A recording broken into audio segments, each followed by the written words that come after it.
Tout commence vraiment le 7, lorsque la sœur de l'accusé a loué un véhicule et l'a prêté à sa fille. And it was at that point that her daughter gets a phone call around 7.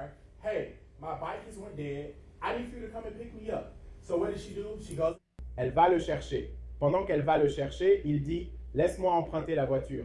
Je dois aller chez mon ami. Je reviens dans 5 minutes. » C'est à ce moment précis qu'elle prête la voiture à cet accusé. Et comme vous le voyez, il s'agit de la Hyundai rouge.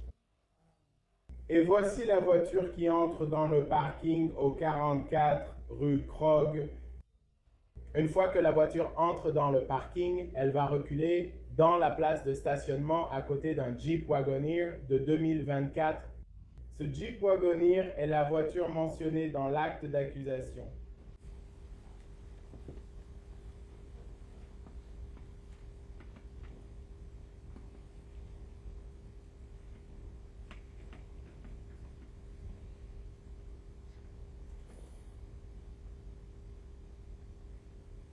L'individu sort de la voiture en portant ce que nous pensons être une casquette de baseball grise ou blanche. Il enlève la casquette de baseball. Il se dirige vers l'arrière du Jeep Wagoneer, regarde à l'intérieur de la voiture à ce moment précis. Nous pensons que c'est à ce moment-là qu'il remarque les objets dans le coffre. Ces objets sont des valises noires. Vous remarquerez qu'il s'agissait simplement d'un reflet de l'écriture blanche sur le devant du t-shirt de cette personne en particulier. Cela sera utile. Voici la personne qui se dirige vers le côté passager, éclairant avec une lampe pour trouver d'autres objets dans ce véhicule en particulier. À un moment donné, une Tesla bleue va arriver. À ce moment-là, la personne sur la vidéo sera vue en train de se cacher pour que la Tesla bleue ne puisse pas le voir. C'est la partie où il se cache.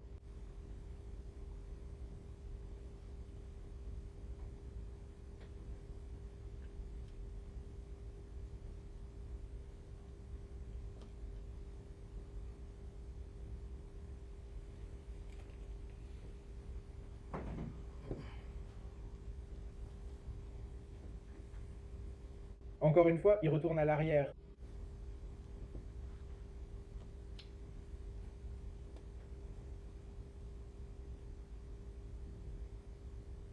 Maintenant, il passe la main à l'intérieur du véhicule. Et il sort les sacs.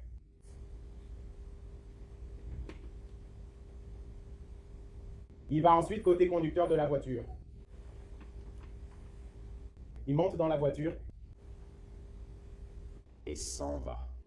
La partie importante ici, c'est qu'au moment où l'accusé s'apprête à partir, ce que vous allez voir, c'est l'angle extérieur et vous allez voir la main de l'accusé, ce qui nous a amené à penser qu'il s'agissait d'un homme noir. Également, à partir de cette image en particulier, les agents ont pu obtenir la plaque d'immatriculation de la voiture en question, ce qui leur a permis d'utiliser les lecteurs de plaques pour suivre le véhicule. Une fois qu'ils ont retrouvé la voiture, c'est ainsi qu'ils entrent en contact avec la nièce de l'accusé, puisqu'elle est arrêtée pour avoir conduit le véhicule. Et c'est à ce moment-là qu'elle raconte aux agents que son oncle lui a essentiellement demandé s'il pouvait utiliser la voiture pendant quelques minutes et qu'il était parti pendant ces périodes. C'est à ce moment-là que les agents se rendent ensuite au 942 Hank Aaron, qui est l'endroit où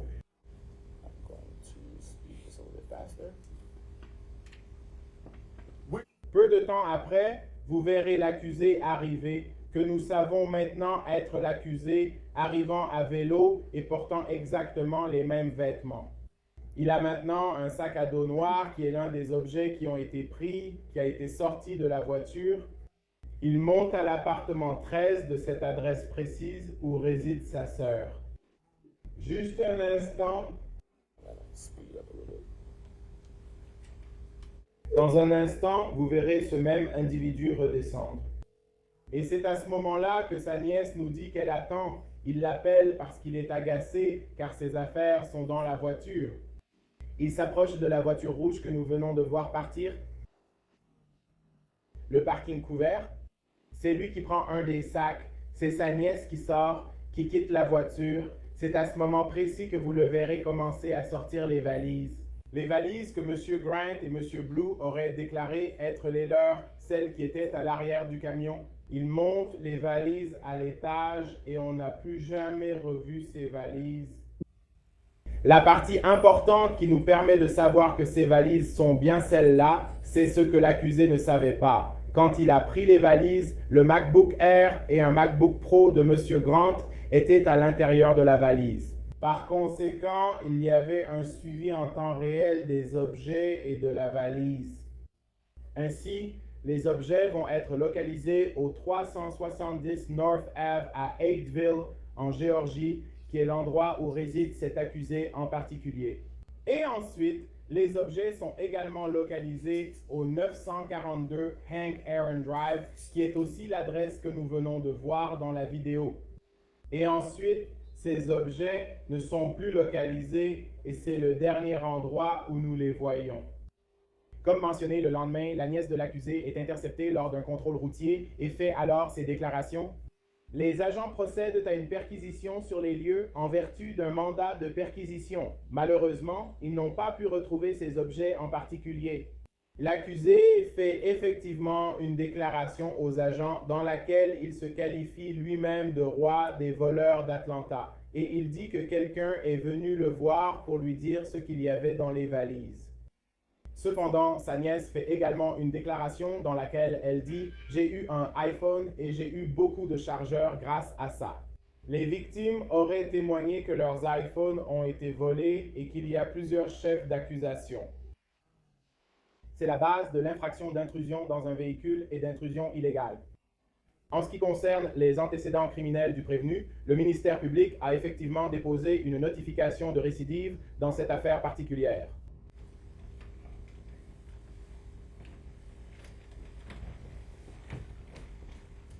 Et concernant les antécédents criminels du prévenu, il y a un dossier 03 SC 4357 pour intrusion dans un véhicule, vol par soustraction et recel de biens volés provenant du comté de Cab en 2003. Il y a un dossier 02 SC 0328 pour intrusion dans un véhicule et vol par soustraction dans le comté de Fulton le 16 septembre 2024. Il y a un dossier OAS 66 990 pour entrer dans un véhicule 410 datant de 2009. Il y a un dossier 09 CR40 et 1447 pour intrusion dans un véhicule depuis la cabine datant de 2010. Il y a un dossier 14 SC 128 817 pour intrusion dans un véhicule depuis Fulton datant de 2015. Il y a un dossier 14 SC 128 805 pour intrusion dans un véhicule depuis Fulton datant de 2016. Il y a un dossier 14 SC 125 009 pour intrusion dans un véhicule datant de 2017. 14 SC 128 763 pour intrusion dans un véhicule datant de 2017. 6 SC 14 005, encore une fois, pour intrusion dans un véhicule datant de 2017. Et un 22 CR0 414 pour intrusion dans un véhicule en provenance de Forsyth datant de 2023, ce dont l'accusé a parlé plus tôt, à savoir que sa probation, sa libération conditionnelle avait déjà été révoquée à cause de cela. Rien de plus du ministère public, monsieur le juge.